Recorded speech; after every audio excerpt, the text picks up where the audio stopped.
Qu'est-ce qui va se passer, Mukolo, bako examiner l'Assemblée nationale, proposition de loi, il y a Ntingi Pouloulou, député national, évidemment on l'appelle proposition de loi Tchani, et Kozala Ndengenini ce jour-là, comment est-ce que les Kinois, la classe politique, Azako Yamba, justement cette initiative, discriminatoire, et Koyebana, justement, Mukolo Yango, parce que simplement la nouvelle, cette proposition est reprise, on a calendrier officiel, Oyo, il y a session, il y a mars dans l'Assemblée nationale.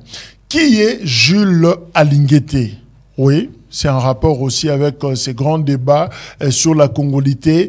Toroyoka, certaines révélations, entre guillemets, au Bakopé Sabiso, Awa, na émission Oyo. Alors, qu'est-ce qui se passe? On a AFDCA, regroupement politique, il y a Modeste Bahati. Quelle leçon est-ce Kozwa? Boyebi que Adel Kainda a Bambi porte finalement parce que à Longwe, Azali Sousouté. Alors, Tina Momo, Toza Koloba, le Bito Mbaki, Moko ya Aldek, parti politique naye, pe Bandeko ya AFDC, pe Bazako ya ko région d'Abisso, évidemment, tension et Ezali entre Bango sur Twitter et puis dans les réseaux sociaux de manière générale.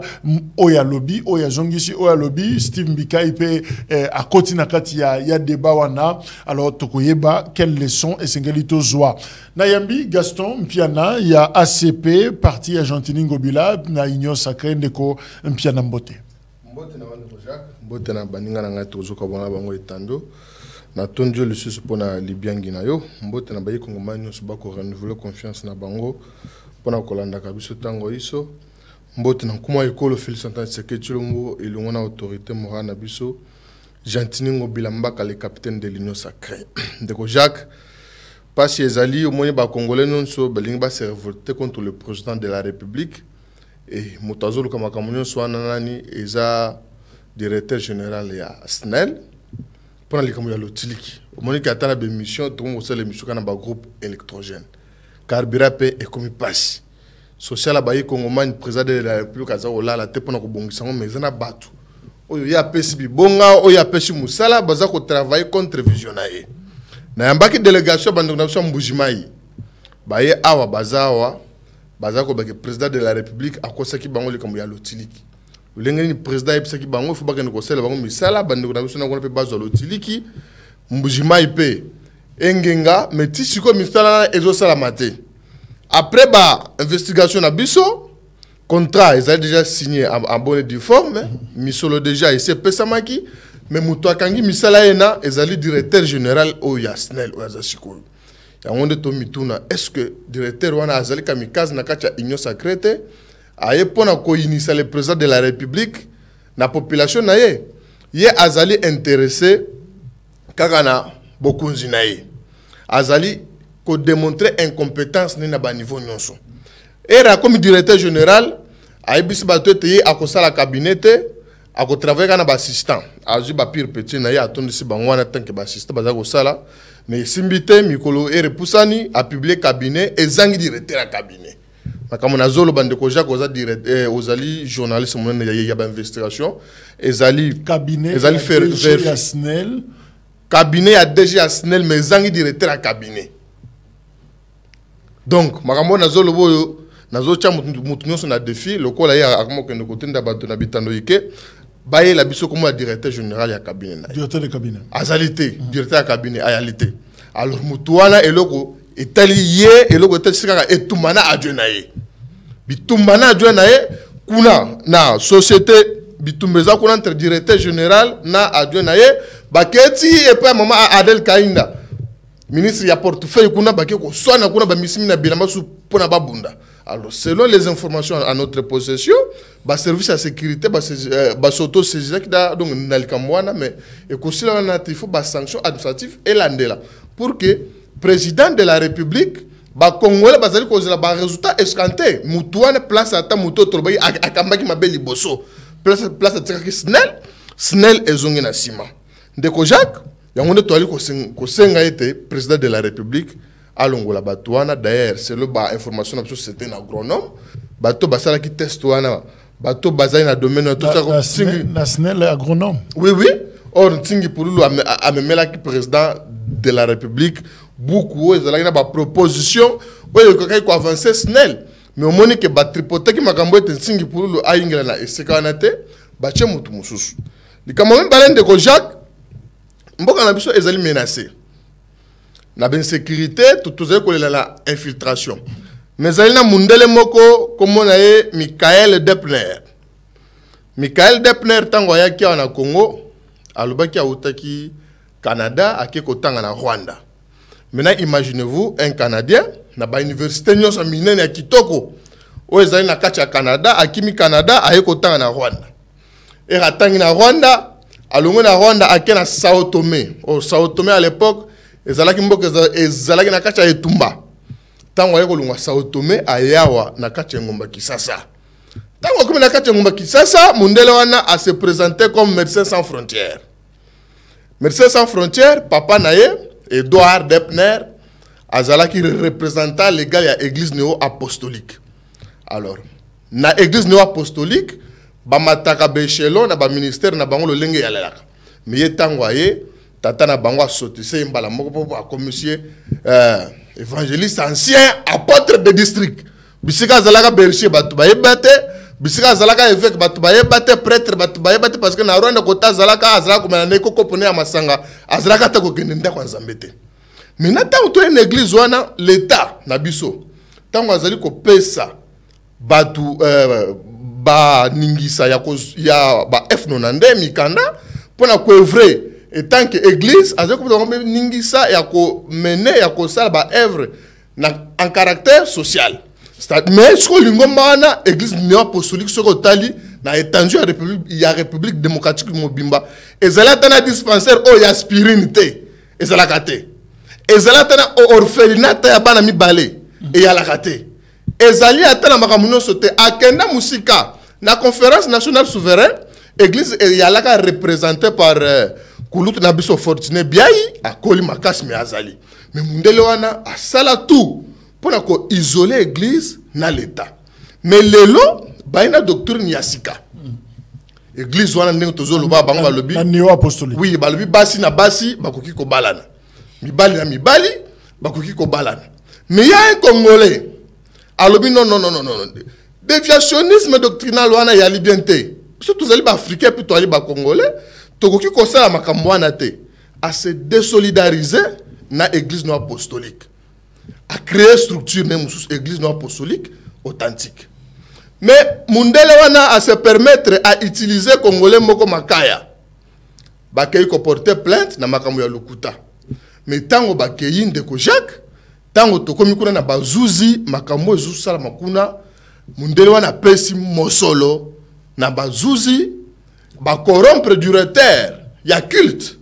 On est toujours un président de la République était état de droit au toali ko prôné et c'est le entourage naie bateau ya pesi ningisa nde bazali ko bebisa yango étant que communicateur ya président de la République tozali ko senga été ba service à sécurité ba chana maboko na mundele wana Michael Depner ba mekana ko enquêter yena fonctionnement naie ya lilo lengeni parce que selon information na position na personne de Jacques tango tobani ko dénoncer makamwa na mundele wana Kimi Akimi ndenge nini alongwe awa na Kisasa parce que Kisasa ba vole ke na mikila libanda ezali mingi mais alongwe Kisasa akena no Lubumbashi tango ke Lubumbashi sika siko ayali komona na te on est allé ko beta mbela na l'état balandela likambo yena ndeko Jacques akoki ko zala des mèches na ba groupe rebelle mundele wana. Donc on retient que néo-apostolique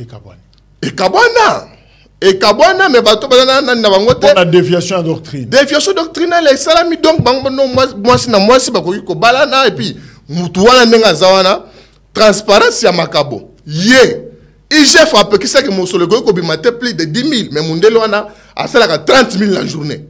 Donc à quelle banque a mis mosolo 30 000 abimisi asala na ngoni. Merci. Donc makama blanchissement de capitaux yango na lobi mundelo wana ba tiaye maboko balandela na makamwana mala parce que akoki pe kozala parmi bato bazo financer ba groupe rebelle Namboka na biso. On a ma supposition là. Merci Ndeko Gaston pour la révélation au Pessibiso.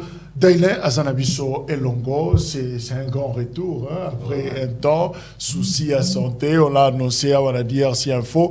Boyoka qui est communicateur Moko, il y a décidé à Martin Fayoulou à Kouéyan à plateau.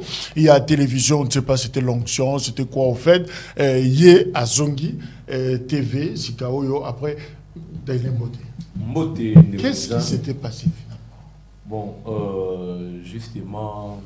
Toroki Kolobaki yemo tata nzambaebi parce que et nzoto pe ninganaka oyebi que chaque semaine biso tozalaka mouvement tozosala musala pona intérêt ya bayi kongomani na koki kolongwa awa pa na yo na DRC na kelisu na chaîne mususu na kelisu kuna pona koloba kaka makambo etali ba problème bayi kongomani bazana ngo.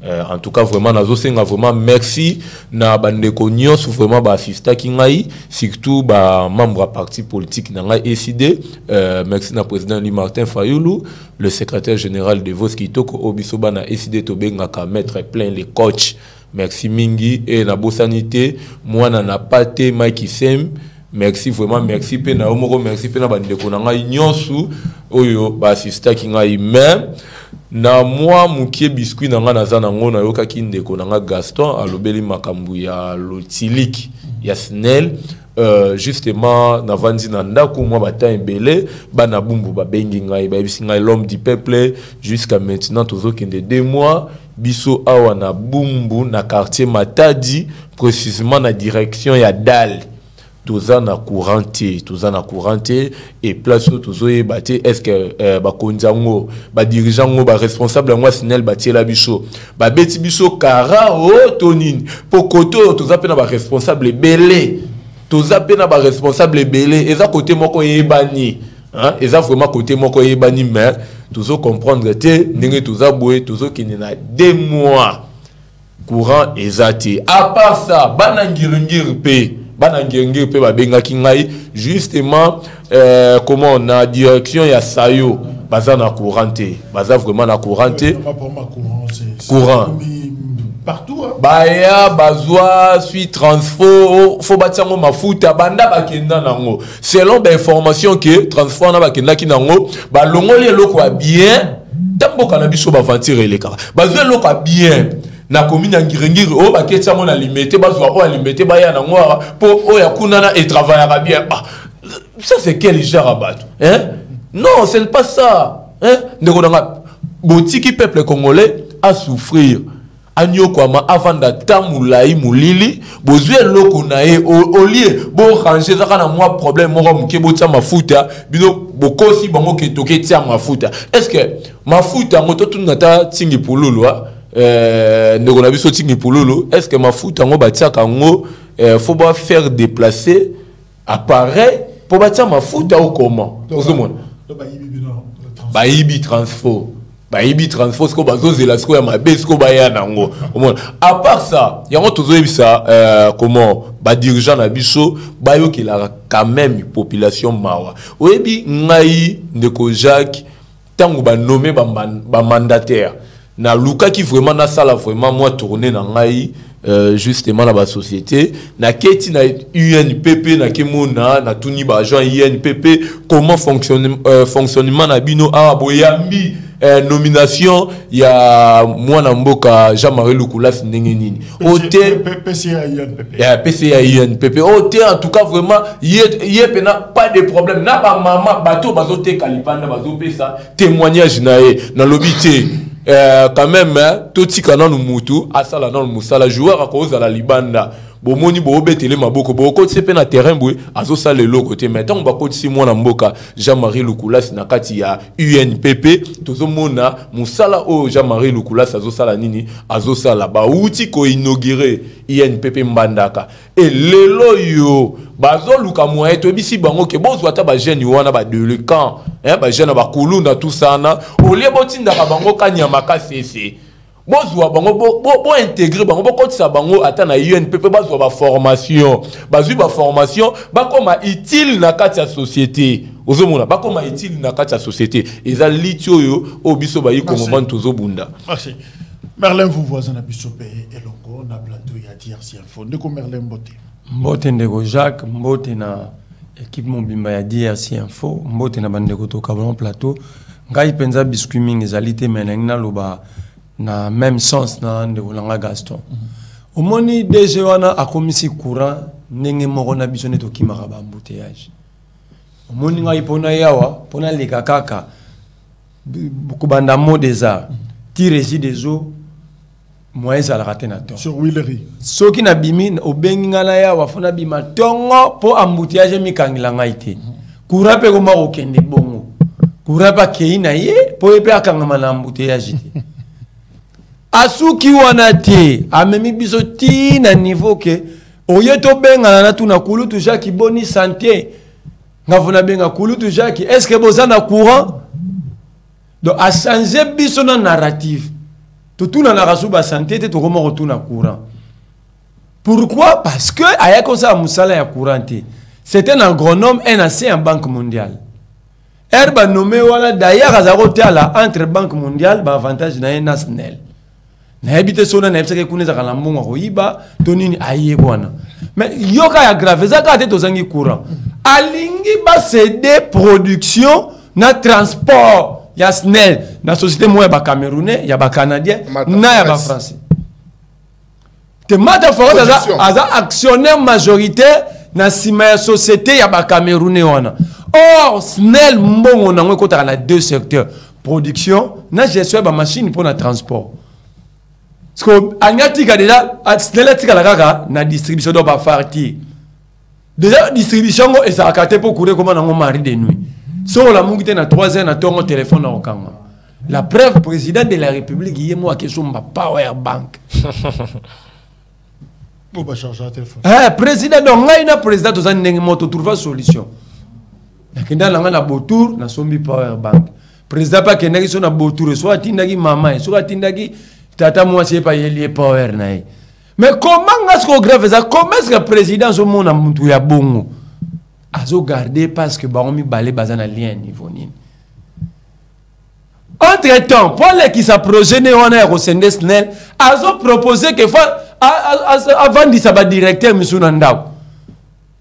Or côté SNEL les a grillé ça connu, architecte les a connu. Comment on ne peut pas congé à la calculer na les a reconnu na code du travail, timing à congé. Il y a comment on peut ça tout congé pour débat wana et ça la maté.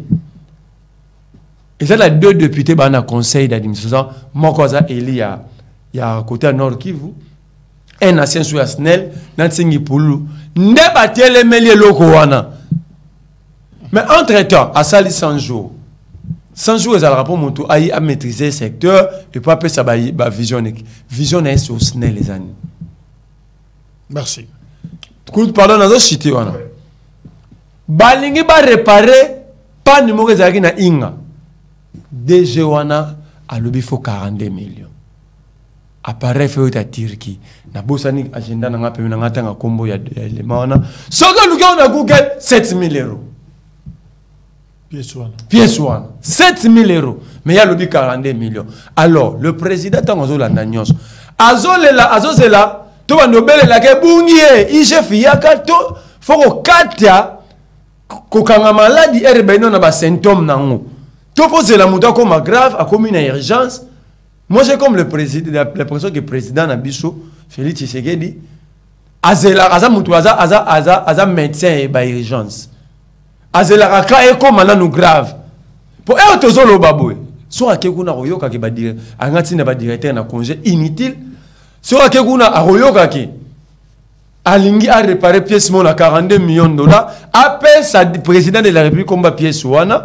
Président de la République dans l'équipe baluka yango na Google. Cela comme 10 000 $ ngana ya sous TV. Nous ne sommes plus un état. So président comme que nous. Mais sikoyo. Le gars to monique na ba équipe à président.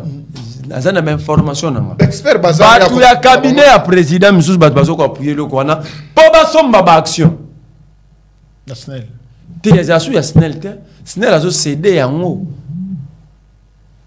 société ba Cameroun au mata force as actionnaire majoritaire a reçoit transport ba Canadien na français ba sangani ba kozwa production. Alors ba ko ato ba dans entourage à Félix bazo calculer après pouvoir. Ba ça ba bazo ba action ba part na bango biso to perdre la société monene. Or Snell so ça bien géré Snell l'équipe entreprise tout na recette. On peut construire, développer ces pays rien qui n'a bon à Snell. Merci. C'est une société stratégique. Je crois que c'est tout ça là. Effort wana yakobate là le peu autozanengo notamment Société nationale d'électricité Snell Awana République démocratique du Congo. Oui, ils ont reprise, on a calendrier, il y a session, il y a mars, na Assemblée nationale, proposition de loi, Noël Tchani, sur la congolité, Yemoko, évidemment sur le verrouillage, à ma poste de responsabilité, Yemoko Alobi, la proposition en un article 24 Nayango, pour des raisons de loyauté et de fidélité à la nation congolaise, l'exercice de la fonction du président de la République, du président de l'Assemblée nationale et celui du Sénat n'est réservé qu'aux seuls Congolais nés de père et de mère. Est-ce que Eza Malamou, les députés, bako examiner yango, alors Gaston Makanisnayo et Zanini, ba examiner Tobatika? Non, Ndeko Jacques, au photo, il faut que le président de la République a prôné état de droit. Dans un état de droit, tout ce qui est frein de liberté d'expression, soit il y a mais au moins les députés ont besoin de responsabilité, on est élu, mais si on a un principal qu'on légiférer, la loi peut contrôler l'exécutif national. Alors, on a mal placé au net, mais non, là on a ceux qui va traiter, pourquoi? Ezamba la liboso teloane ezala ndekoja depuis 1984 temps on Mobutu Mobeko et Alaka. Mais dans le contexte actuel, Mobeko li na biso li kamana je pense que il allait régler. Mais tout que ba maintenant c'est pas tout ba non ba ko ko traiter ngote non. Parce que on a la camp politique moko. Kaya ndeko na biso na ni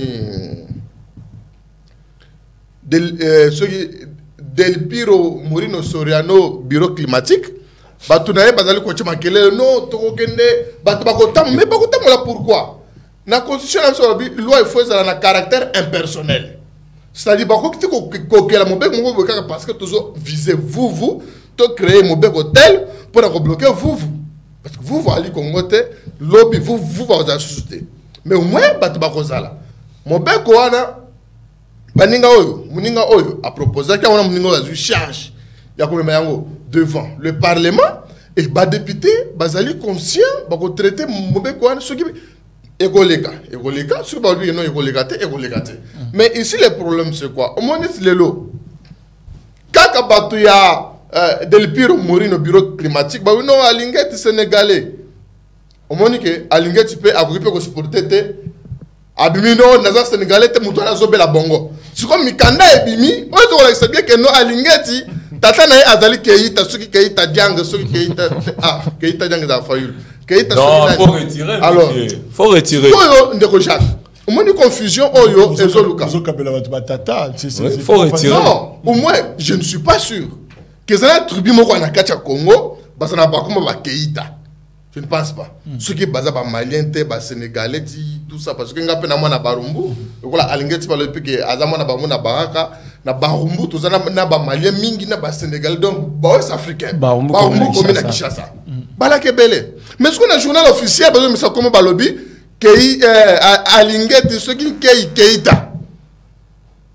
Aux hommes, ça dit, les officiers kaka, katumbi pambate, donc même peu alingeti. Azalibé concerné. Mais d'ailleurs, moi, je suis content. Je suis content que communicateurs et opposition n'aient mis ma révélation sur Alingeti. Ma camarade Naït, ma camarade y a Alingeti, sur Alingeti, ma communicateur ils ont entretenir. Boba finga chef de l'État. Boba finga gouvernement na biso, ne bala ma camarade Naït. Mais qui est mon camarade Naït, baba le sele Manduki. Et ça, comme madame Winde Kojak. Mais au moins, na objectif principal, il faut te sauver Mboka. Pour sauver Mboka, il y a la infiltration. Infiltration sur le moyen de Bangachuchu.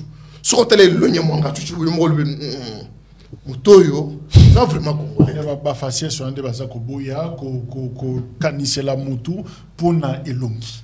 Si on est là depuis na botama, comment Mwanga tu n'as pas naé? Donc on attend un peu partout, on attend un peu moins mingi, mais Mwanga tu ceux qui s'immigrent, ceux qui n'ont pas naé. Mais au moins, ce qu'on m'a bon, ceux qui a comme président de la République, a sali danger pour la cannabis. Parce que Netier, Delpino, Mourinho, bureau climatique. À ça, Congolais, ni des pères, ni des mères, ni de sa femme, ni de sa belle famille. Parce que Yamoko, Azali, Congolais, moi, je suis naïe ougandaise, moi, je suis naïe député national na Zambie, papa, Azali président na Congo. Maintenant, imaginez-vous, moi, je suis l'intérêt à pays Moussoussou, papa, tu es président, est-ce que papa, tu es contre l'intérêt à pays au moins, Azali député national? Ou bien est-ce que papa est un président, à cause de la contre-intérêt, il y a pays, il y a moi si naïe? C'est-à-dire, awa, tout ce qui est député, moi je suis contre. Bato bazali ko menacer ba député, non. Nazali contre. Nayoka ki nani, ndeko nanga fufa lobino, mobe koyena ba ligne ki yangote na ba matière o il faut pas traiter. Mais ce ba ligne ki yangote, na Assemblée nationale, tout ça ba député opposition na majorité. Na tikali ko yoka te député ta moko. À dénoncer que t'es bilo là to alignaki yangote ndenge ne se retrouver parce que ceux qui se retrouvent pour les violations il y a un règlement de l'intérieur l'Assemblée nationale Gaston batik examen salima batik ngo ça mais c'est ça la démocratie ndenge to ko prôner démocratie et toi ce qu'on peut que ça va tout quitter au ko kanisa boyete au ko sala boyete non dans la démocratie liberté de penser ezali liberté d'expression peut et ali mais moi ba député ba on pas décider parce que ba on bazali habilité à kokela mi tozana sur la forme alors ndeko Dailin est-ce qu'il faut que tika ba député ba banda examen ya proposition wana to ko faut ko bloquer bango ba sala même pas examen. Merci ndeko Jacques biso to ko ki jamais ko linga ke ba député illégitime ba député oyoyoke peuple congolais te mutatinda ki bango kuna ba député oyo bazala voter te pa peuple ba kende ko examiner loi bongo parce que loi wana d'abord ezo mema division na kati ya mboka na biso tozo yebisa bande kwa IDPS banda IDPS est créé à ma bozana ba député botikala jamais ko créer même si loi moko sikoyo un étranger Noël Tiani aye na initiative na ye tant que initiateur ya loi étranger moko bo américain aye na bord na ye bino bato ya IDPS bozwi bo pakoli député mususu étranger mususu o aza oui oh tingi pululu aza 50 congolais 50 angolais no o ya yebi tingi pululu te moi Dailin na yebi tingi pululu aza grand frère dans la quartier ça devient sérieux na mboko j'ai peur je vous dis la vérité tingi pululu aza muzombo hein kombo wana tingi wana eza kombo bazombo kombo tingi je vous dis la vérité moi je connais le vieux très bien ça zo foutre la chambre salon na avenue na biso yango avenue elandi ya bango 2011 apostila na bumbu 2011 tingi pululu azalaka candidat député provincial na commune ya bumbu avant na 2018 ya je connais bien tingi pululu na yebi place azalaka na moi boutique et comment moi pharmacie ne moi mukie ezalaki na direction na uti kolobelake bandeko bazozanga courant tingi muzombo tinga za muzombo sikoyo bazwi comment ba pakoli député muzombo mafuta ngulu na munoko bazwi ba pesi poste na snel ba pe ba promettre ce qui loana eleki yo to komisa yo DG yango biso ba yi kongoma tolobi ke jou baza ko examiner loi wana biso toza prêt ya ko bimisa peuple congolais libanda parce que loi wana ezo mema division na kati ya mboka na biso ndeko nanga merla lobaki ke soko tali Mamadou Ndala aza 50-50 mais Mamadou Ndala akufa pona intérêt ya mboka na biso mais ba Bemba bazana ba rébellion Bemba akenda coopéra na ba Museveni bato ba encadra ye bato ba lakisi ke pozwa pouvoir rébellion ezalaka boye baza ba Museveni Bemba tout bato na maboka est-ce que Mamadou Ndala 50% il faut nuancer non na rapport mapingi batanga kombo nani Te combat bemba na rapport mapping ezali. Non, c'est faux, c'est faux. Combat bemba ezali na rapport mapping. Nana yebi yango te. Sikoyo mutu abongo. Bolo bake non loi wana eza na Bible. Est-ce que ba geraka mboka na Bible to ba geraka mboka na buku likondi nango auto bengi constitution. Mais boko kiti samba tu n'as parlé du peuple ba bloquer examen loi wana pourquoi? Toko kiti sabango ba bloquer ngo parce que ezo me ma division na kati mboka na biso. Oyebi ki ndeko na biso o aza 50-50 pe abedachu. Hein? Abedachu sungaka ba congolais belé. Ce qu'on a loi na pe lobby ke lobby pe abedachu pe moyen azala na ba poste clé ya mboka na biso ezate. Yo revaka abedachu. Te na revaka nazo pesa ba exemple. O ya ba congolais o baza 50-50 bazo sala bolamu na kati mboka na biso. C'est-à-dire que loi wana et ma division. Pe na loi wana ba lobby que même ici moi si na yo faut à la nationalité congolaise. Ozomona même ici moi si na yo. Mais biso pe to ebisi bango. So ki ba étranger ndeti étranger Noël tiani, so ka za mayele. Akende ti na ba grands-parents. Po ba grands-parents ba tu misusu ba nationalité na bango eza douteuse. Baza ba congolais ba angolais. Bakende tina ba grands-parents bango bakena ba grands-parents te basuki pe même ici moi sina yo biso jamais to koko tika loane leka plus jamais nata o toza nango toza concentré to kende na maponami toza concentré to bouleke kwa mutu kuna ndenge ni to koko sala pour que pe kota na kwa mutu ndenge ni to koko sala pour que to récupérer ba territoire na biso ndenge ni to koki ko sala to quitter na EAC mais bango bazozongi c'est la biso kaka na distraction. On retient que l'opposition le SID na batunaye vous serez pas du peuple pour bloquer. To ebisi bango soki babandi ko traiter loi wana na 10h 10h15 parler du peuple wana etondi pe bazanga ba moya ko zongela ndaku na bango nous sommes prêts s'il s'agit makila na biso déjà tanga pona mboka oyo il s'agit ba bomba biso ba bomba biso. Est-ce que ça antidémocratique t'est empêcher la discussion? Non, wana sko ba ngi ba imposer biso la dictature. C'est un examen, pas étudier. Non, examen tant ba ko étudier. Le rôle là ils a plan. Toi il va projet na bango. Le rôle les a plan, il y a UDPS. Plan il y a UDPS. UDPS a sa majorité kuna. Baroluka o eza ba intérêt na bango. Bazo viser nani selon yo na loi wana. Bazo viser kaka ba congolais o baza actif parce que Sintingi lui-même serait angolais oui. Au sali révélation mais akore ko banga loi wana même ko simba ngo parce que ça peut se retourner contre ye. Non, yemo pa yebi ayebi o yazo sala. Tinga yebi o yazo sala. Tingi carte na ye même ici tant biso tozalaka comment tozokola na ye. Le vieux carte na ye zalaki ke lobby ngafona koma DG Yasnel carte ne zalaka bongo. Petingi ba uti ko rouler ye kuna na présidence. Ozomona na redonation ebimaki. Ingere zala Fabrice Lucende te. Ozomona toyebi nyos wana. C'est-à-dire que na tozo ebisa bango ba longwa na esprit ouvert chante se kedi alobaki tola la pongia ba bembe ba comment ya ba bébé ozomona ya ba bébé et na rappeler encore ndeko na biso ba bengaki Keita biso ape na Congo hein mamusu c'est ça maman to romona ngo gravité hein ba bengi yo Keita mais zo munoko no kanga po biso na Congo na veninga na vandi toza ba Keita ezape na bana basi mususu Keita ya biswa bazali kombo mwana mwasi Keita kombo mwana mobali Keita mais tant yo ba bengi yo Keita eza mabete siko pourquoi ko créer là un problème. Merci. Alors Merlin, est-ce qu'on peut lelo to ko tanon la continuité? Est-ce que ça m'a mais l'examen d'abord. Est-ce que les députés sont-ils libres mais y a qu'au examiner proposition wana? Merci Ndeko Jacques pour la parole. Maintenant Bandali Bosso et pas il y a Ndeko Nangai Gaston. Tant aux autres l'infiltration, il faut l'infiltration te aux autres viser Kamoko.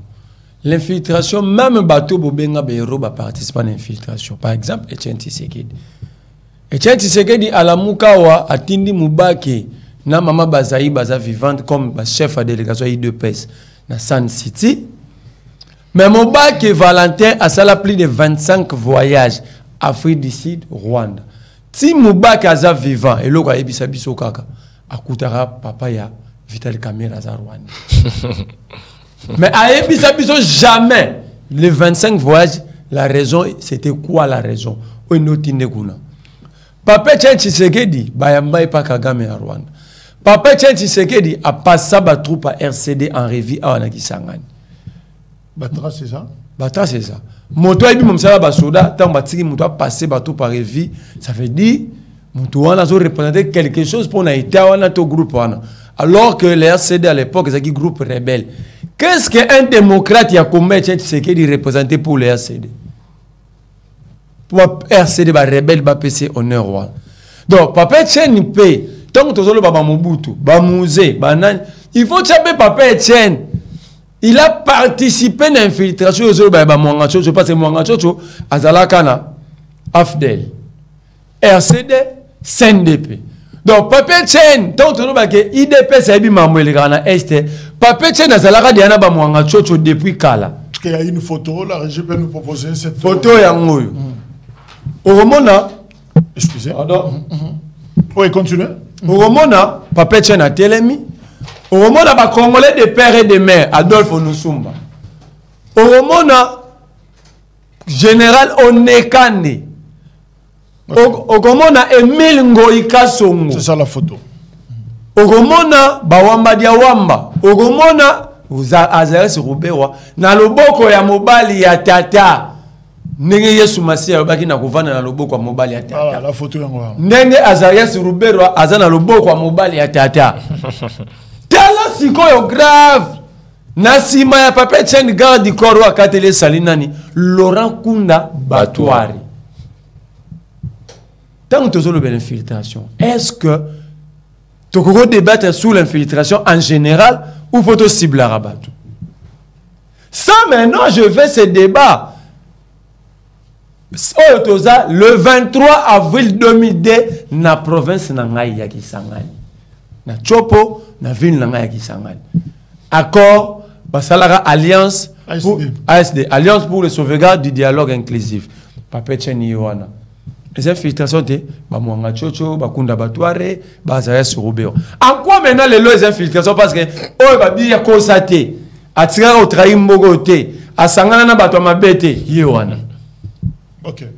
Na oya mi bale. Non, ndeko nanga lobi mama tsingi pululu. Mamu tozo loba yangona. Quand tu dis tsingi pululu angolais, moi je ne vais pas le confirmer. Pourquoi? L'article 33 est la loi sur la nationalité. Ils ont sa pouvoir en la gouvernement. Seul le gouvernement a la capacité de déclarer un individu digne ou indigne de détenir la nationalité congolaise. Ngala boyina kota que tel est étranger, tel ne l'est pas. Mais ndeko nanga lobi ke Katumbi aza ni congolais ya mama ni ya mwasi non.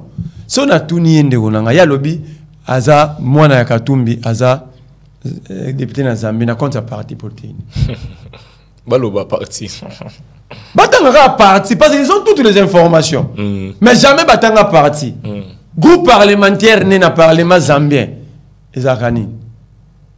So ba ebi comme parti des leaders ya parti né kombo na enani. Nakiti. Obi Katumbi n'est pas congolais mais au même titre que Félix Tshisekedi. Katumbi est congolais par sa maman. Maman n'a pas tribu ya ba yeke ndeko ya maman naza honorable. Maman Dominique Munongo princesse.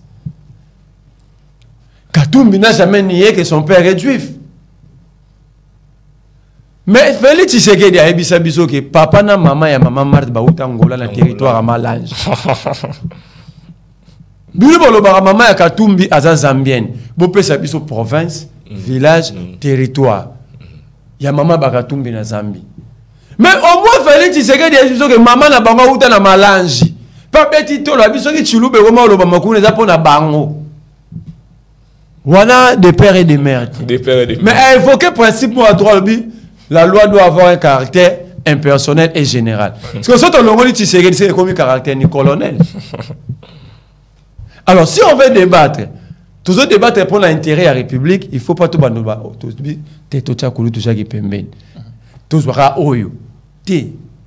Tout ça la manque proprement parce que nous avons. C'est quoi le problème, chef? Nazo kende. Ndeko na biso héros national on la benga ratilelo. Mamadou Ndala, de père sénégalais, mère congolaise. Mais il a donné sa vie.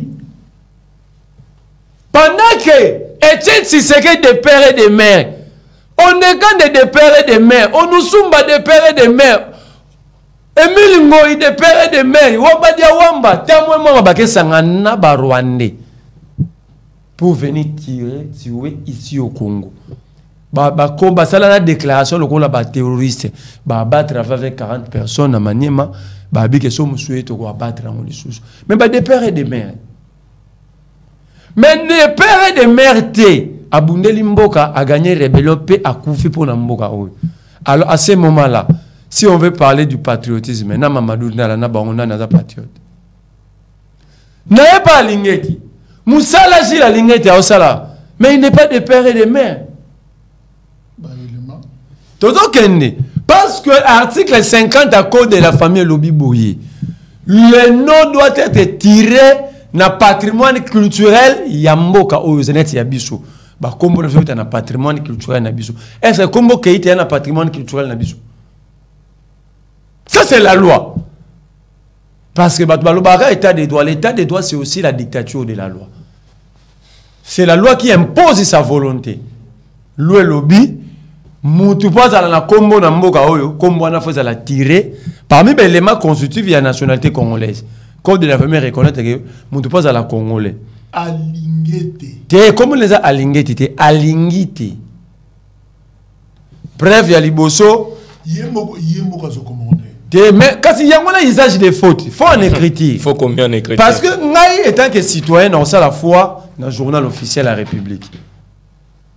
Oui, c'est le journal officiel de la République. Il y a à part document. Non, ça la fois dans le document. Balobi, il y a page 15.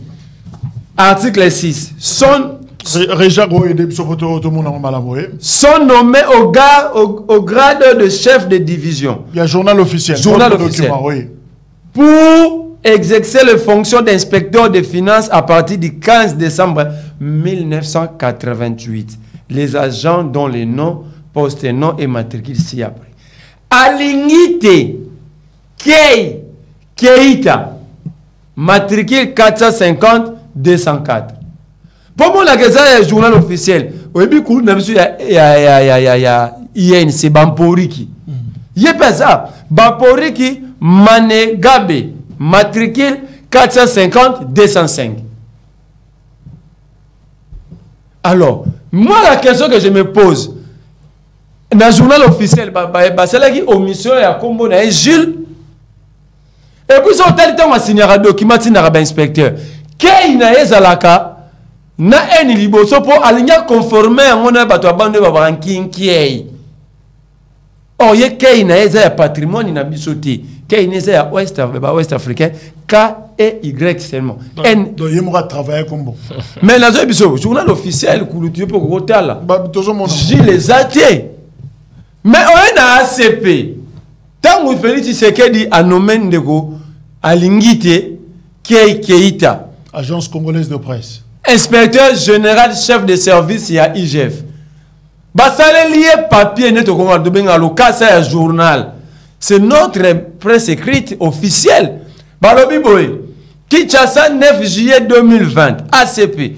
Le nouvel inspecteur général de finances Gilles Alingete Keïta s'engage à dynamiser ses services de contrôle des finances publiques, pourvoyeur de l'État, afin de donner au gouvernement les moyens de sa politique. On veut juste te montrer quoi? La République est mais j'ai appris qu'à l'obisaki maman je crois. Non, sur l'individu maman ni pas maman a déclaré l'identité à Moubali na moko. Pour maman on a parce que biso n'importe pas Congo. Maman d'ailleurs baka papa ya mwana. Mais le discours ya maman entre guillemets parce que personne n'a certitude dans côté alingati ne muta ici que maman na yowana mais maman wana pe abosani identité ya mobali ne pas bandeliti sous quatre lotanga comme mobali nete est-ce que maman wana abosani comme mobali ne peut peut-être akufa kala to maman wana abosani comme mobali ne peut bakabwana kala maman lobika ki yaza mwana na ye yaza muto abandundu kutu batamai musakata batamai nombe ba kosepela te alinga tribalisé opposé ba congolais contre d'autres congolais pendant que la question est claire. Donc la question débat au clore en tout ça on a la bien à député on est assemblée. Est-ce qu'ils peuvent quand même avec tout non ils peuvent pas ils peuvent pas débattre de ça pour trois raisons dans donc évoquer. Première raison nous avons un État fragile, déséquilibré. Plein de conflits communautaires. Plein de groupes armés. Est-ce qu'il faut créer d'autres conflits pour des intérêts politiques? Est-ce que cette question, tout le monde a un intérêt politique, mais dans 10 ans, quand on dit gérer, c'est prévoir. On ne prévoit pas dans l'immédiat. Dans 10 ans, je reviens dans la nationalité, dans la Constitution, l'article 10 de la Constitution. Sauf que si on a 13, il y a Constitution mémoire. Tout Congolais a le droit de se marier à la personne de son choix. Une nationalité. Tout à fait. Ça, c'est la Constitution, notre loi mère. Donc, la CPL, moi, si moi, je suis congolaise à Brazzaville. Cela veut dire que moi... Mais on ne refuse pas. Toucher la liberté et à choisir. Bana Félix, c'est pas la Belgique, Bana nationalité. Bana Félix, c'est là. Pour nana yo moi signons so il y a atteint Comore Yozwa. Mais problème c'est l'esprit il y a loi et cause à la cœur mukolo kolinga. Aux ambitions pour na kokamba. Ce qui pense on les affaires. La Constitution dit ceci. L'initiative de proposition de loi appartient 1 au président de la République, 2 aux membres du gouvernement, par une ordonnance délibérée au Conseil des ministres, 3 aux parlementaires, soit par un Congolais, et porté par un parlementaire. Est-ce que Noël Tchani est Congolais? On reçoit un Américain avec une proposition de loi, n'a pas l'air n'abisso à Congrès. Noël Tchani. Batouba qui est un moniteur américain. Moi, est-ce que d'abord que Noël Tchani a la cousine de Joseph Kabila? Elle a la famille Kabila et Simbate parce que comme c'est une famille discrète, ça virus dans la famille. Non, mon amour, na passeport américain miné à Botama na Ngaliema na chambre oyo maman livre Botela Laurent Désiré Kabila Junior. Oh, mais c'est ça réalité. Et ça, mamnazo lobano yango wana. Yemoro Noël Tchani. Ce n'est pas seulement l'intelligence. On n'a pas besoin seulement de l'intelligence pour gérer un peuple. Mais la probité morale, le respect à morale à la société. Yemoro Noël Tchani est chassé à l'accès lettre à retraite à Banque mondiale. Il a été chassé pour des agressions sexuelles. S'il est retraité, Bengaye a lettre à retraite. 2. Moutou sala kaba relika na mbongo avanka sa bana na emoko. La Banque mondiale sort l'argent pour bana ba kene vacances tant vacances et tant que bana ya ba gens na business class ya rocha bana na eko asali relika na vie ya bana na emoko. Parce que yebisanga mwana wana abotama na ngaliema. Mama na e avandara awana pigeon. Mwana avanda na pigeon za mineur akenda na États-Unis. Un mineur ne peut pas aller déclarer la nationalité. Moi, on a un passeport américain. Par les yeux sanguines ou les yeux pour les yeux les longs, pas botamana sol américain.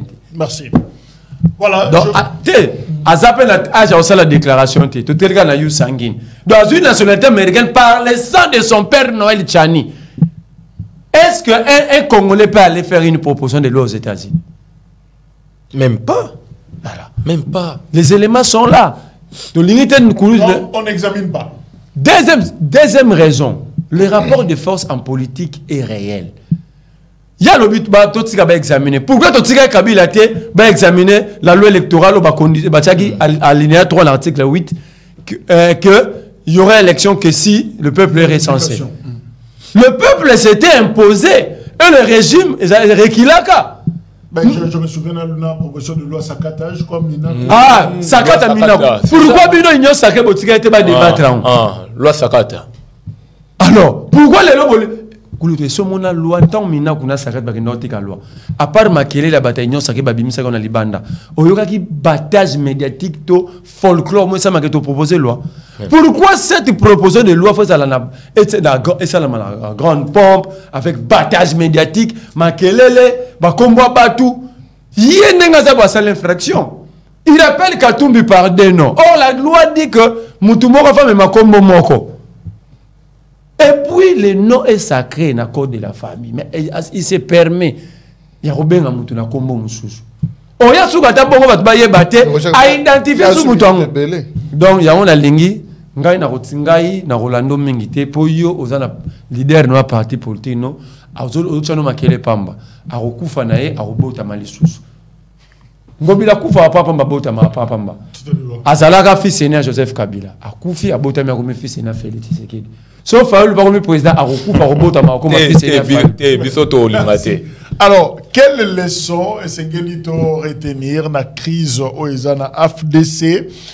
Batu Bazako Kolongwa, Lokola Adel Kainda, évidemment Steve Mikael Lobi va rejoindre hier, Batumsuba Lobi non, va rejoindre hier, va boinde, Koko Tanaye, à comment la lettre circule, mais va boy, qu'on répondre favorablement, na demande d'ailleurs, qu'on réintégrer regroupement politique FDCA. Alors, Steve Mikael à Lobi, ben justement, à la dernière réunion de la FDCA, M. Bat, il s'était permis de nous mettre à la queue leu pour lui jurer loyauté, fidélité. J'étais le seul à m'y opposer. Il a donné le poste du regroupement à ses enfants, à ses copines et à ses gendres.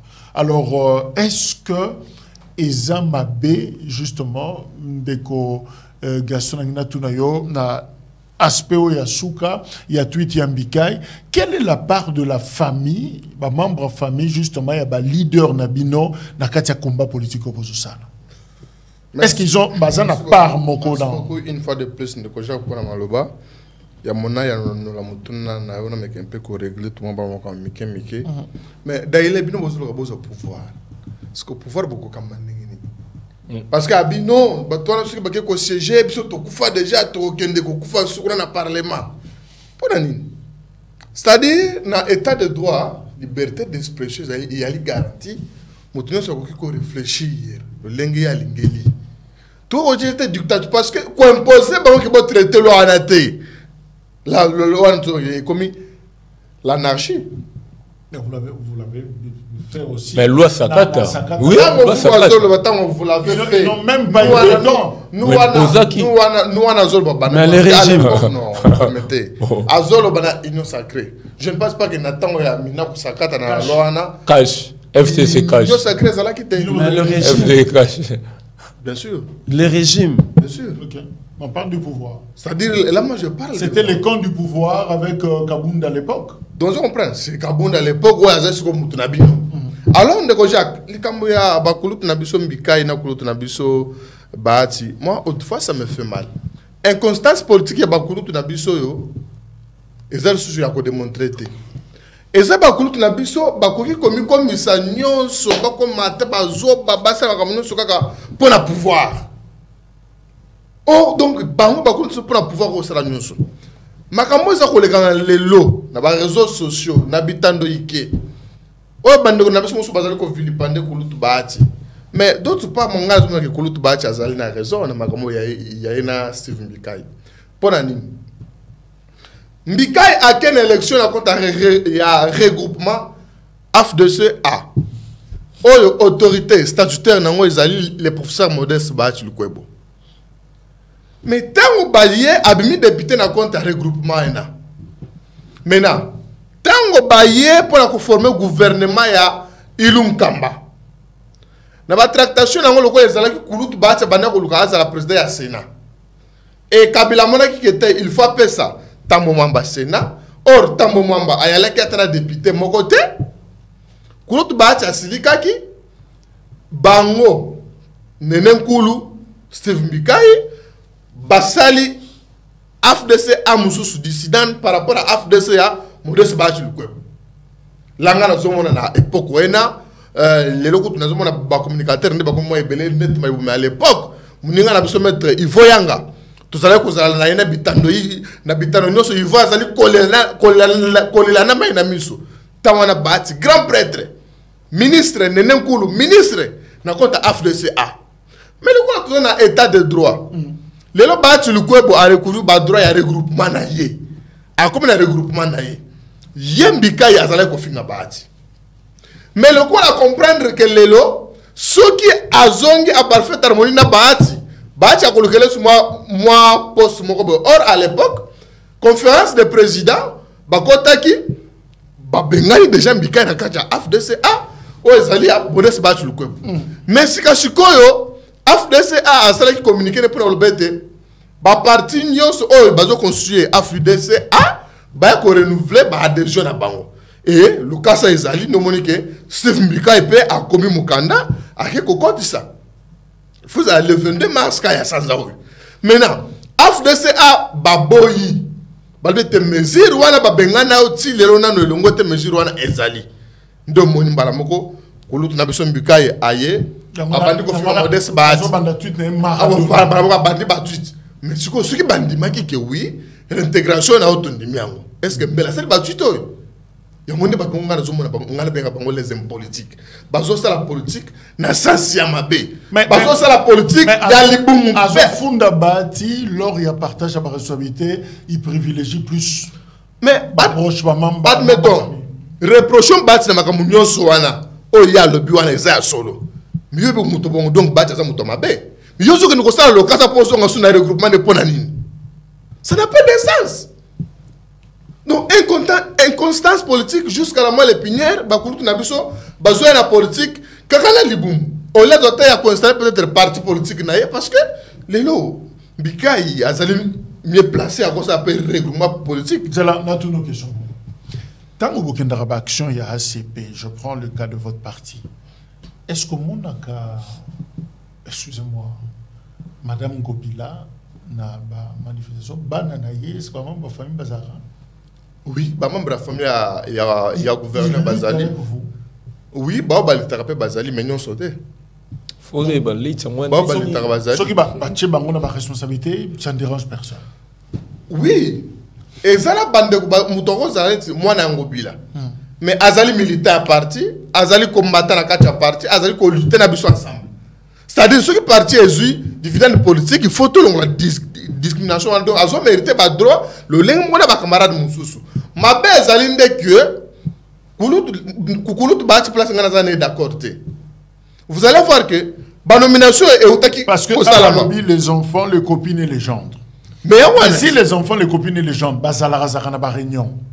Non mais ceux qui bazala razakana ba réunion, bazali ba camarade ya parti, bon, ezali problème té. Ma bende ba bokilo na ye, banan kasi na ye. Bande kona nyos oyo bazo sa ba nomination. Ceux bazala ka ba membre AFDCAT. Là je condamne avec fermeté que non kulutu baati azobeta libanda. Mais ceux bazala ba militaire à parti. Je ne vois pas de quoi ezali mabe. Mais au moins peu kulutu baati, il faut pas attendre que non. Ba nomination ya ki wana na pesa pe bande kona ngai. Mais tout rope na pesa pe bato pe bande ko mususu. Parce que ce que tali ba nomination nyon so yo ba cha sali mulu bazate. Mulu ba pe asala kate nebite so ko bisa donc na dona ba kota nyo so AFDCA na AFDC. Mulu bazate. Mozo mona no Chris Mukenda zali wana azo kelo côté. Ba communicateur na nyo so bazawana. Donc azo ce comme stratégie moko boye ba petit pour ko bango moto na cabinet. Mais quand Kolongo aza administrateur. Non, Meda aza lié. Il fait partie. Meda c'est AFDCA. Meda aza lié, c'est un président, azali président d'un parti politique différent. Naba Chris Mukendi, naba Masana Biso Musuzo nani. Bon, bako quel appelle secrétaire. On parle de l'AFDC. De l'AFDC. OK. Soit le tali AFDC parce que AFDCA. Donc ça n'a pas tout ba ministre. Maintenant na kaya madame Adel Kanyinda.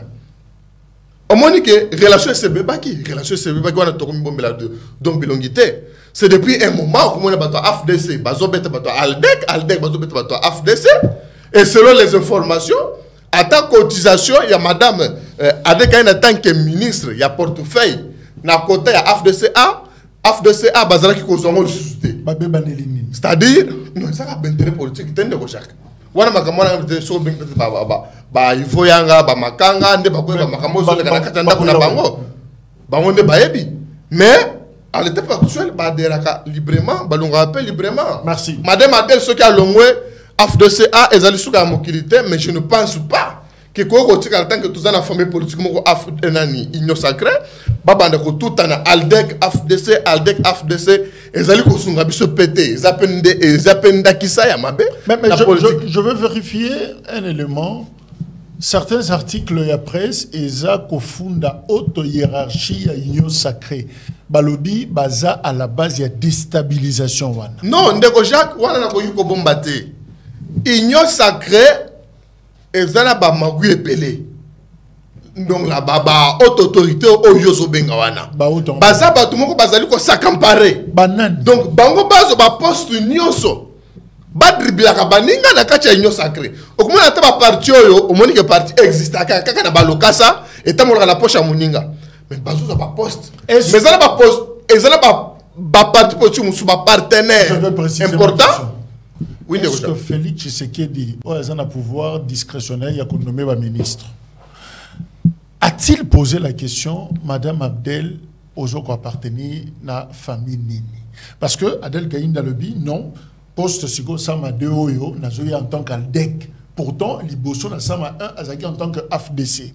Mais Bahati là, n'a qu'à président, il y a une sacrée. Adèle, il peut vérifier l'information. Aux anaïetés, aux asunaïetés. Alors, on traite avec les partis ou on traite avec les regroupements. Mais ce qui m'a posé question, ce qui a le bien mis longwe. C'est pourquoi le bâti non, ils ont moins ingratitude, ils ont bien été, comme le quota, ils ont FDC, mais tous c'est toi, tu n'es plus ministre. Non, mais au moins que FDC, bah, PCP ministère, ou Yazalaki n'a pas liboso. C'est-à-dire peut-être, n'a pouvoir de discrétionnaire, il y a chef de l'État. Parce que Madame Adel Azali députée, à cause d'un appel à 3 ou 4 députés, vous avez Bakabouana qui déjà, Madame Adel Azapé, et tant que présidente il y a parti politique, il y a négocié peu dividende politique pour la parti et survivre. Donc, Bahati, Azalaki n'a transporté. Donc, l'autorité Union Sacrée a validé le divorce. Mais c'est clair. Merci. Parce que moi, je ne voyais pas un Bahati proposer le sous comme Adel Kaïna. Parce que Bahati réclamait déjà ministère à portefeuille à Bieza depuis Kala. Merci. Avant tout mon remaniement. Alors, Daïlé, mais on vous reproche, votre génération, Balobi, vous profitez souvent de la poids politique, il y a leader, oye ko se greffer pour que finalement aux poste les lobazo monomusantu aux calme au topé ça va mbote awa tout ça biso to benga ke boye to pesi mbote mais dès que Toroyoka est nommé ministre batindi so une entreprise nini on ne sait plus te gérer. Bon, justement, nazonga mwa mkesima ndenge ndeko nanga Gaston Utek Kolobake bango bazo sale la démocratie neko koloba démocratie olobe na munoko boye na munoko na yo démocratie parce que boye bi ke eza pona ba avantage na bino ba intérêt na bino mais tant ou série ya loi ya minako esakata bobo ya ki place wana bo sale la ki démocratie te bo sale la ki la dictature bo memi dictature na kati pe loi minako sakata yolobi na onde nga Merlin comment tout le monde a quitté que batuba les canaba etando ba yemba ba loba loi neza pona nani boy mais il y a une loi boye nango yo bozo les canaba etando bo changer na batuba kombo auto benga Moïse Katumbi kombo moko ye ozomona eza respecté à part ça tant to les canaba TV photo e baraké baza ba papa na biso so tali selon âge yo na Moïse Katumbi aux appels moana aux homona c'est ça c'est-à-dire que photos à la quand même na moi respect wana à part ça oyebi ndeko na ngai Jacques problème autoza nango surtout jeunesse congolais toujours comprendre makambo mususu te toujours comprendre vraiment makambo mususu te oui Jacques na yena parti politique ou tu peux faire exemple là na bengi ba de vos kitoko ba les coachs tout ça de vos il lelo apesi ngai comment parti aux pouvoir ba pesi ngai poste moko bo ministre quelque part tout ça na bimi yanke. Or ce n'est pas ça. Ozomona, ce n'est pas ça.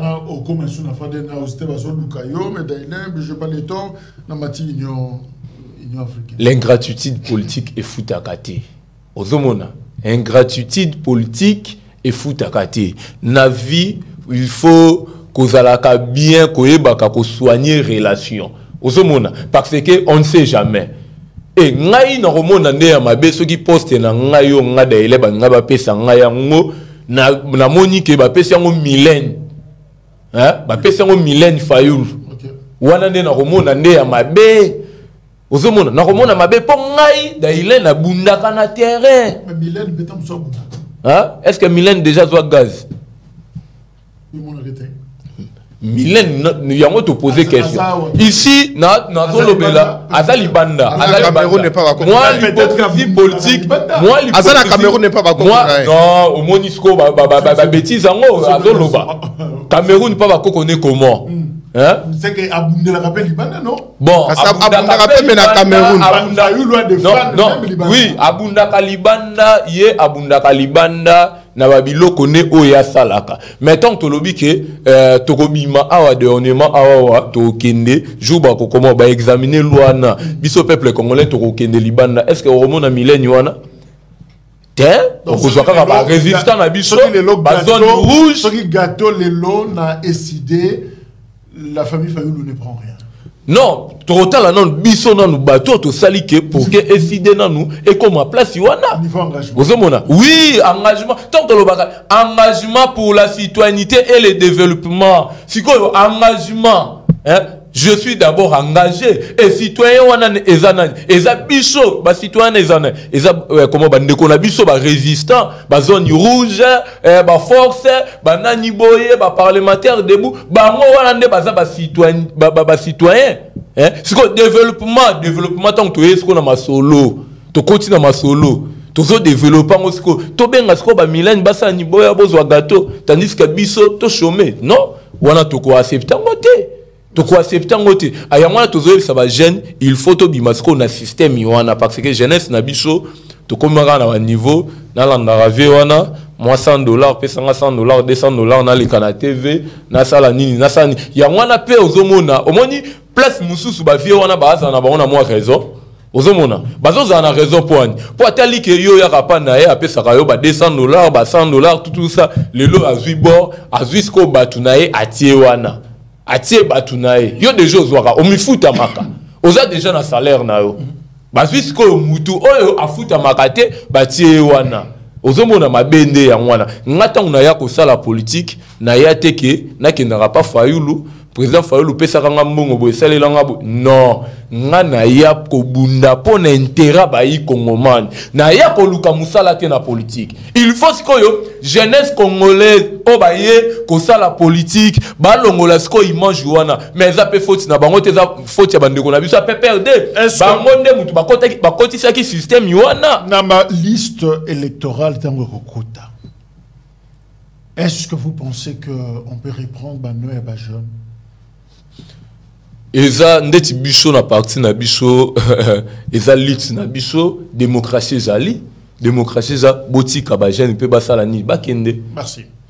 Alors Deko Merlin, ben justement on dit que moni neti ba exemple au Topesa wa ba ti le ko avec Banene Nkulu aux Umutu, au Bimisiye, au Komiboye, tout ça, la trahison, c'est le propre. Il y a génération, la entre guillemets, des Batoussous, Basa Koloba. Alors, Ememi Moutou a développé un mécanisme, Moroboye, à autoprotection, à Zomi Batela, Natia Bandeko, Natia Banda, parce qu'on ne sait jamais. Et puis, de toute façon, vous ne contribuez même pas dans ma partie où on a cotisation, drapeau, et là, binomo benga. Président, il faut mobilisation, on a besoin de Yambongo. C'est le président qui sort. C'est comment joue Gâteau Roya, ils ont pas pour nous camener. Merci Ndeko Jacques pour la parole. Nalingaki na lobailo mon abosa na Ndeko Gaston lobai que pourquoi ba député ba réagir té na logo ezala quitté na calendrier retenu le 20 mars Mais plus 4 jours plus tard, qu'on récupère les documents de travail, non, c'est parce que les députés, on a des députés, les parlementaires, ils ont un comité central. Ils se sont fait corrompre devant tout le monde. Mboso avant ça, na hôtel du Felvabi, mon konzambo kabino bolingo sala o azolo bate, azo sala bino ba don avec il. Tout le monde va parler ça douana les airs tambo abimé lobi, ils ont mis tout en fonction. Tout en fonction, ba on a identité ya entreprise. Pose na ba plaque entreprise. Ba comment on peut ba identifier on a comme entreprise parce que na moment porté entreprise va récupérer. Mais mi tout que ça na ba carte rose. Ya kombo ya ba député, ba numéroté ya ngoté. Bah comment on est pas pour habiter parlement les carat. Il va personne comment assemblée nationale. Moussou soit bima rapporteur assemblée habité. Bah député bazaro yana ba moto. Yangwana pour na soni wana. Alors ça dit bah tout bazana niveau wana. Vous pensez que ba robi monsieur Loroni. Soki muto atiki ko réfléchir na mutu. À comment réfléchir na libumu, ça veut dire à comment on a bien matériel. Somme on a plus bien matériel à perdre la rationalité. S'ils étaient députés, parce que moi j'étais au palais du peuple. Na reno luka ba document mon archive à palais du peuple. Na soli pena ba kulte beto e bena ba député. Ti bazo ka mwanga na zawana. Donc mais ba holobate parce que na calendrier et ça sur ba quitté. Vous avez pu rentrer 2015. Première plénière normale, c'est le 20, pour nous décider sur le matière à traiter à session. Bâti à monter. Le 21, Mboso reçoit Noël Chani, Nsengi Pouloul. Le 24, le baquet récupéré document de travail, Bakouti Bâti à point 15-16. So, er Bâti à mais la Mboko to s'opposant à Bilo Kopé et Longwa parce que le peuple n'était pas d'accord. La souveraineté appartient au peuple, ça c'est l'article 5 de la Constitution.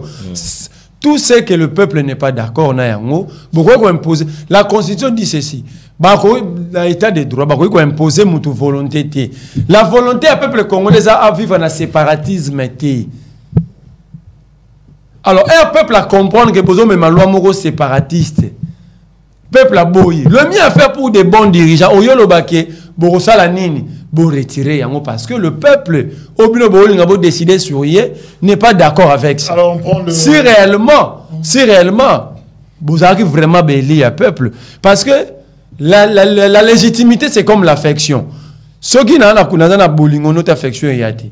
Nazo c'est mi retrouver tes pas. Merci. Prenons la crise à l'AFDC. C'est le rôle à Bango bah se retrouver pas peuple était raison pour laquelle Bazoro s'imposer parce que le peuple, sur l'année, la cité des baisers normal, même la cité, les intellectuels et les arabes sautés, aller même dans des milieux universitaires, ils ne sont pas d'accord. On prend le dernier régime. Il y a un parti politique. La responsabilité est partagée. Et partagée parce que le but est est-ce que va aligner bien? Non. Déjà, le principe, ce n'est pas l'âge. Le principe, c'est la compétence et les valeurs. Les valeurs, c'est ça. C'est ça aussi l'erreur de la jeunesse. Au monde a banderole, au monde a jeune bébé qui s'enroule là, autour aux jeunes voter jeunes. Est-ce que c'est le critérium? Le renouvellement de la classe politique, ce n'est pas lié à l'âge. Ou non. Moi, je dois démontrer dans le bien que la base c'est coutume parlementaire. Lorsque la plaignante décide, personne a le droit d'aller changer. Donc je dis à Mbosso, oh, ça les a valeur. C'est comme ça que nous allons remplacer ces vieux-là. Pour remplacer, pour un jeune. Donc on peut prendre un jeune qui n'a pas étudié, qui n'a pas de compétences, qui n'a pas, parce qu'il est jeune, va placer. Les jeunes doivent se battre dans le parti politique pour imposer leurs valeurs, leur intelligence et compétences aussi. Je pose une question. Ce qui va aligner la liste et élection, je dis que ce n'est pas encore le moment. Mais tu penses mettre qui comme suppléant? Qu'est-ce qui te vient en tête? Déjà, parmi les jeunes, on va choisir. Pas en dehors d'ailleurs. Au sein du parti, parce que côté Zapé, il y a parti. Au sein de la famille, tout ça. Il y a famille politique. Je parle du parti politique. Les qui notent? Mais les qui n'ont pas de parti, n'ont pas à ça la politique.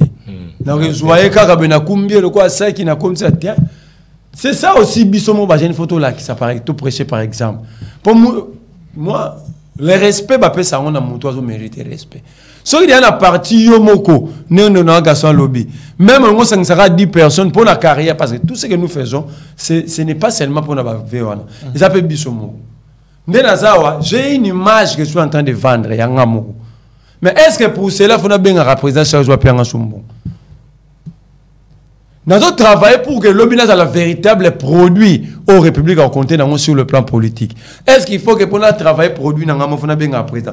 Le président peut venir en appui. Okay. Mais ce n'est pas chaque fois. Le président, on a 5 personnes et $50. Non. Merci. Mais là, on a cité les logos. Marambouya AFDC.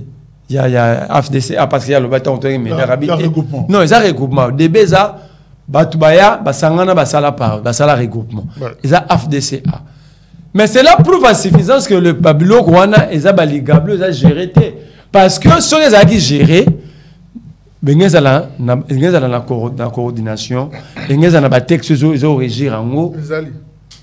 Mais sur les alliés, comment est-ce que des responsables comme ça vont sortir en cadre légal, vont débat dans Barabal? Alors, moi, j'ai dit que ces gens ne sont pas responsables, raison pour laquelle la République n'est pas bien gérée. Parce que si vos propres textes, rédigés par vous-même, vous êtes incapable de les respecter, vous allez encore respecter quoi? Pourquoi vous dites que si vous respectez, vous comprenez. Mais texte, nous avons les regroupements, vous avez les commis. Mais vous respectez, donc ces gens-là, moi, je dis aux jeunes, il ne faut pas beaucoup crier, aux jeunes remplacer jeunes, travaillons, le monde nous voit, prouvons de quoi nous sommes capables, et le monde et aux juges Nabiso. Merci. Malobane Merlin, je considère ça comme la conclusion, justement. Il y a l'isolo politique, il y a Mokolo Nalelo. Et je crois que c'était un exercice. Il faut donner aussi la parole à la jeune génération parce que, qu'on se le dise, Biso Toza Awa, Toza Ko Mona, Nenge actualité, Zako Kende, vie politique Nambo Kanabiso. En tout cas, le Congo, lobby, ce sont ce gens, Oyo, Bazakoya, Lelo, parce que, Oyo, Wana Boyebi, je ne le souhaite pas, mais je crois que espérance de vie à classe politique wana et comme il faut tendre vers Soukanayango, mais bateau bako sala politique ya Congo lobby et Zabango. Alors il faut déjà qu'on réfléchisse. Est-ce que bakoya na mabe batar wana ya batatate o ezaki liboso bango bazungi sayango et c'est ça la grande question. Et puis tokolela Congo zo ke de liboso te, mais parce que tozo changer d'acteur, mais tozo changer mentalité te style nabiso il y a qu'au vivre c'est vrai les autres hommes Gaston Awa engagement makamlo mais sera comme gouverneur est-ce qu'il fera mieux qu'Ngobila est-ce que déjà des jeunes ont des projets de société en politique? Voilà, mais Merlin Aza Awa ce qui lobby a commis je sais pas moi ministre est-ce qu'il fera mieux que Bazawana Tozui Dailin c'est vrai à Gogo Loba tout ça va payer ses responsabilités moko dans une entreprise Aza ko gérer Yango qu'est-ce qui va se passer? Est-ce que à Kozangisa IGF Moussala, Toye pas Goloba, n'a pas profité, naïba en prenant Batouana comme par exemple. Aussi longtemps que tu retrouveras qu'à réponse mon côté, dans ma question Oyo, c'est-à-dire le Congo ne changera jamais. Faites-nous plaisir, soutenez-nous en s'abonnant, biso toza kozela, biso pe to bengi autorité morale te, mais tozo bengande bino autorité morale il y a DRC Info, beau s'abonner massivement si vous l'avez déjà fait, mais bravo, topesio merci. Ce que sali en noté, c'est le moment de le faire et je crois que au kozwa tant nyonso ba réflexion en temps réel, il y a actualité na République démocratique du Congo. L'isola politique et yambaki Gaston Pianaya, CB Merlin Azaki na biso be Dailin. Merci également Nabino Tokutani Nambalasima. Au revoir.